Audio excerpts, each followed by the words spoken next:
এটা তোমার বাচ্চা, তুমি কেন অস্বীকার করছো? প্লিজ এমন করো না, আমি মরে যাব। আরিয়ার কাপা কণ্ঠে অসহায়ত্ব মিশেছিল, চোখ দুটো টলমল করছিল অঝোর কান্নায়। রোনা ঠান্ডা চোখে তাকিয়ে তাচ্ছিল্য হাসি দিল। তোর পেটের বাচ্চা যে আমার, তার প্রমাণ কি? কথাটা শুনে আরিয়া মুহূর্তেই জমে গেল, বুকের ভেতরটা হু হু করে উঠল, সে দুপা পিছিয়ে গেল। চোখ বেয়ে নীরবে গড়িয়ে পড়ল নোনা জল, কিন্তু রোনাক থামল না। বিষাক্ত কণ্ঠে আবার বলল, কার না কার বাচ্চা আমার নামে চালিয়ে দিতে চাস, তাই না? আরিয়ার কান্না ভেজা গলায় কাঁপতে কাঁপতে বলল, এসব কি বলছো তুমি? প্লিজ এমন কথা বলো না, এটা আমাদের সন্তান। তোমার আর আমার ভালোবাসার চিহ্ন, তুমি ওর বাবা। রওনক হেসে উঠল, বিদ্রূপের হাসি। মিথ্যা বলার আর জায়গা পাসনি? আরিয়া হতভম্ব চোখে তাকিয়ে রইল। তুমি আমাকে তুই করে বলছো কেন? আর এত নোংরা কথা কিভাবে বলতে পারছো? রওনক রাগে ফেটে পড়ে চিৎকার করে উঠল, নষ্ট মেয়ে কোথাকার, চুপচাপ এখান থেকে চলে যা। মুহূর্তে আরিয়ার ভিতরে সব ভাঙাচোরা কষ্ট আরো বেড়ে গেল। একটা মানুষের ভালোবেসে সে নিজেকে সবটুকু বিলিয়ে দিয়েছিল, তাকে সে রাস্তার মেয়ে বলছে, যার জন্য সে সব হারালো, নিজের পরিবার, সম্মান। আরিয়ার কাপা হাতে নিজের ওড়না আঁচলটা শক্ত করে চেপে ধরল। মনে হচ্ছিল বুকের ভেতরটা কেউ ধারালো কিছু দিয়ে বারবার আঘাত করছে। এতদিন যার কণ্ঠে ভালোবাসা শুনেছে, আজ সেই মানুষটার মুখে শুধু ঘৃণা আর অপমান। চারপাশটা ঝাপসা হয়ে আসছিল তার, তবুও শেষবারের মতো ভাঙা গলায় বলল, রওনক, আমি শুধু তোমাকে ভালোবাসছিলাম, তোমার জন্য নিজের সব হারিয়েছি। রওনক বিরক্ত মুখে অন্যদিকে তাকিয়ে, যেন আরিয়ার কান্না তার কাছে একদমই মূল্যহীন। ড্রামা বন্ধ করো, এসব কান্নাকাটি দেখে আমি গলবো না। কথাটা শুনে আরিয়ার বুকটা মোচড় দিয়ে উঠল। সে রওনকের কাছে এগিয়ে গেল, কাপা হাতে রওনকের শার্টের হাতা ছুঁয়ে বলল, একবার, শুধু একবার আমার চোখের দিকে তাকিয়ে বলো, তুমি আমাকে কখনো ভালোবাসোনি? রওনক সঙ্গে সঙ্গে হাত ঝটকা মেরে সরিয়ে দিল। ভালোবাসা? তাচ্ছিল্য হাসি হেসে বলল, তোর মতো মেয়েকে ভালোবাসা যায় না, শুধু বিছানায় নিয়ে যাওয়া যায়। এই কথাটুকু আরিয়ার ভেতরে সব শেষ আশাটুকু ভেঙে দিল। মেয়েটা নিঃশব্দে কয়েক পা পিছিয়ে গেল, তার চোখের পানি তখন আর থামছিল না। আপন মানুষগুলোই আজ তাকে সবচেয়ে বেশি আঘাত দিল। সে এখন কোথায় যাবে? তার বাবা মা ও তাকে নষ্ট মেয়ে উপাধি দিয়ে বাড়ি থেকে বের করে দিল। এই সমাজ তাকে বাঁচতে দিবে না শান্তিতে। এসব ভাবতে ভাবতে রওনকের বাড়ির গেট থেকে বেরিয়ে আসলো। অজানা পথে হাঁটতে লাগলো। হঠাৎ সে আরিয়া নিজের পেটের উপর হাত রাখল, ঠোঁট কামড়ে কান্না আটকানোর বৃথা চেষ্টা করলো সে, কিন্তু কিছু কান্না থাকে যেগুলো কোনোভাবে আটকে রাখা যায় না। বুকের ভেতর জমে থাকা যন্ত্রণা যেন তাকে ভেতর থেকে শেষ করে দিচ্ছিল। অনেকক্ষণ উদ্দেশ্যহীনভাবে হাঁটার পর হঠাৎই এলোমেলো পায়ে দৌড়াতে শুরু করলো আরিয়া। চারপাশ তখন নিস্তব্ধ, শুনশান রাত, ফাঁকা রাস্তা, সব মিলিয়ে যেন পৃথিবীটা আজ তার মতোই বিষণ্ণ। দৌড়াতে দৌড়াতে একসময় সে এসে দাঁড়ালো অন্ধকার ঠেলে থাকা ব্রিজটার মাঝ বরাবর।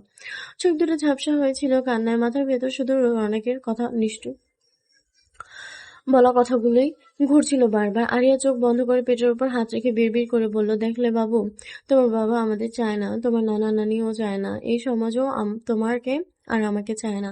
চলো আমরা চলে যাই এই দুনিয়া ছেড়ে। তুমি মাকে ভুল বুঝো না মা, পারলাম না তোমাকে এই দুনিয়া দেখাতে। ঠিক তখনই দূর থেকে দ্রুতগতিতে একটা গাড়ি এগিয়ে আসলো। গাড়ির হেডলাইনে তীব্র আলো এসে পড়ল আরিয়ার ভেজা মুখে, কিন্তু সে সরে গেল না, বরং ধীরে ধীরে গাড়িটার দিকে এগিয়ে যেতে লাগলো। ড্রাইভার হঠাৎ সামনে কাউকে দেখে নিয়ন্ত্রণ হারিয়ে ফেলল। তীক্ষ্ণ ব্রেকের শব্দে রাতের নিস্তব্ধতা চিরে উঠল, কিন্তু ড্রাইভার কোনো রকম সামলে নিল। তাতেও শেষ রক্ষা হয়নি। ধাক্কা খেয়ে আরিয়ার শরীরটা ছিটকে রাস্তার পাশে পড়ে গেল।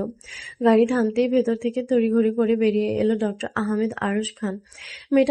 মেয়েটার ওই অবস্থা দেখে তার বুক কেঁপে উঠল। দ্রুত দৌড়ে গিয়ে আরিয়ার জ্ঞান ফেরানোর চেষ্টা করলো। এই শুনছেন? চোখ খুলুন প্লিজ, চোখ খুলুন।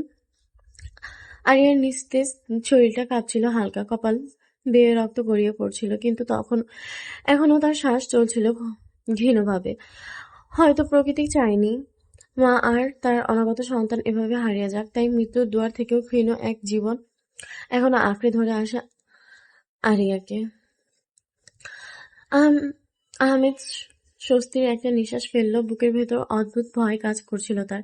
ডাক্তারের কাজ মানুষের বাঁচিয়ে তোলা, আর তার হাতেই যদি আজ একটা মানুষের জীবন চলে যেত, তাহলে সে নিজেকে কখনোই ক্ষমা করতে পারত না। আহমেদ দ্রুত পায়ে গাড়ি থেকে পানির বোতল নিয়ে আসলো। কাপা হাতে আরিয়ার মুখে হালকা পানি ছিটা দিতেই মেয়েটা ধীরে ধীরে চোখ মেলল। ঝাপসা দৃষ্টিতে সামনে থাকা মানুষটাকে দেখার চেষ্টা করলো। সে মাথাটা প্রচন্ড তার ভার লাগলো। পুরো শরীর অবশ হয়ে আসছিল। হঠাৎই সব মনে পড়ে যেতেই আরিয়া আতঙ্কে নিজের পেটের উপর হাত রাখলো। কেন বাঁচালেন আমাকে? মরে যেতে দিতে না কেন? আহমেদ তার পাশে হাঁটু গেড়ে বসলো, শান্ত গলায় বলল, কারণ মৃত্যু কখনো সমাধান না। আরিয়া তীক্ষ্ণ হেসে ফেলল। সেই হাসির মাঝেও কান্না মিশেছিল। সমাধান না? আমার জন্য আর কি বাকি আছে বলেন?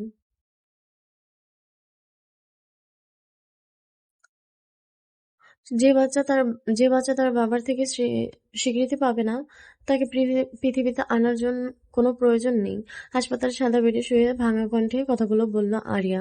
চোখের কোণ বেয়ে নীরবে গড়িয়ে পড়ছিল কয়েক ফোঁটা অশ্রু। আরিয়া কথা শুনে আহমেদ গম্ভীর কণ্ঠে বলল, একটা ভুল বোঝাবুঝির জন্য আপনি আপনার অনাগত সন্তানকে কষ্ট দিতে পারেন না। এটা ওর জন্য শাস্তি স্বরূপ।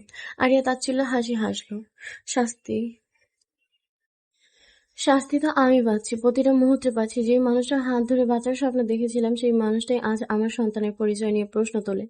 যে বাড়ির সবচেয়ে আদরের মেয়ে ছিলাম, তারা আমাকে দূরে সরিয়ে দিল। আমি কোথায় যাব? কি করব? এই সমাজ আমার বাচ্চা বাবা কে প্রশ্ন তুলবে? আমি কি করব?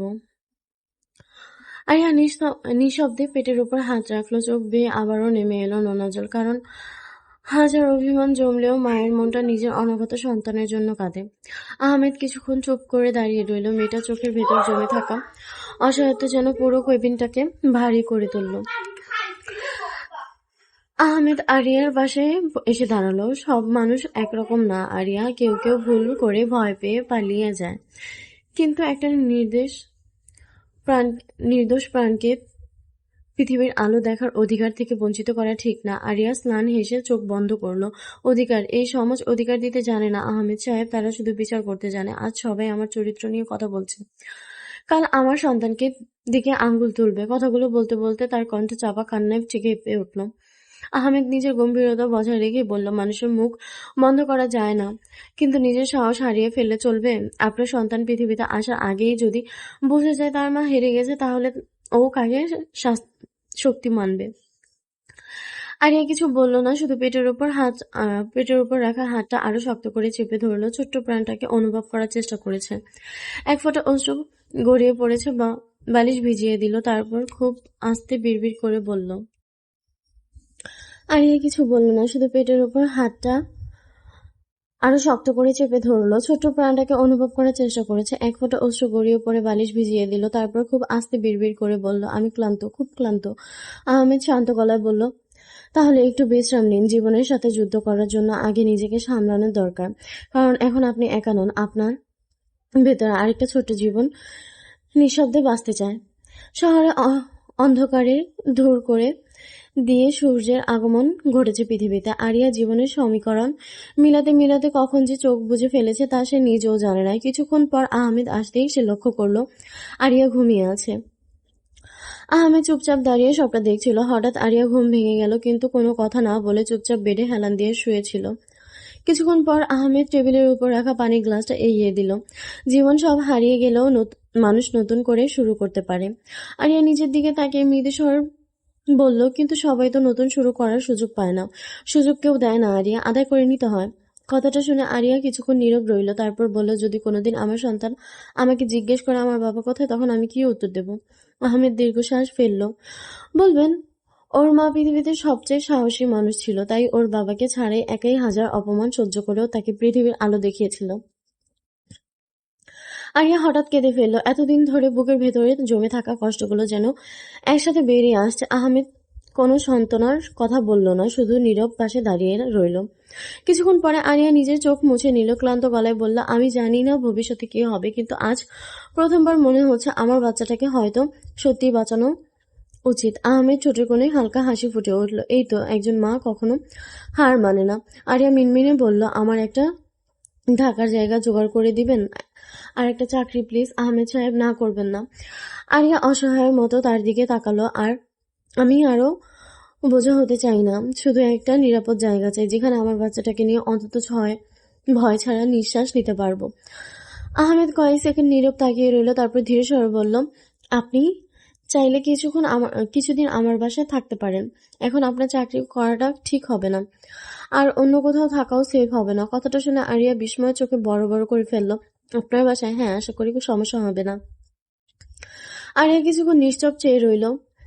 আহমেদ কথাগুলো বিশ্বাস আহমেদের কথাগুলো বিশ্বাস করতে পারছে না। এই পৃথিবীতে যেখানে আপন মানুষরাই তাকে দূরে ঠেলে দিয়েছে, সেখানে প্রায় অচেনা একজন মানুষ এতটা নিশ্চিত কণ্ঠে আশ্রয়ের কথা বলছে, বিষয়টা তার কাছে অবিশ্বাস্য লাগছিল। আরিয়া দ্বিধা মিশানো কণ্ঠে বলল, আপনি আমাকে চেনেন না, তারপরেও এত সাহায্য করছেন কেন?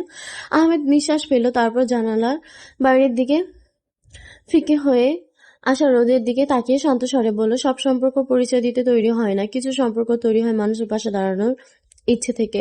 কথাগুলো শুনে আরিয়া মনের ভেতরে শান্তি ছড়িয়ে পড়ল। কেউ তাকে করুণা নয়, মানুষ হিসেবে দেখছে।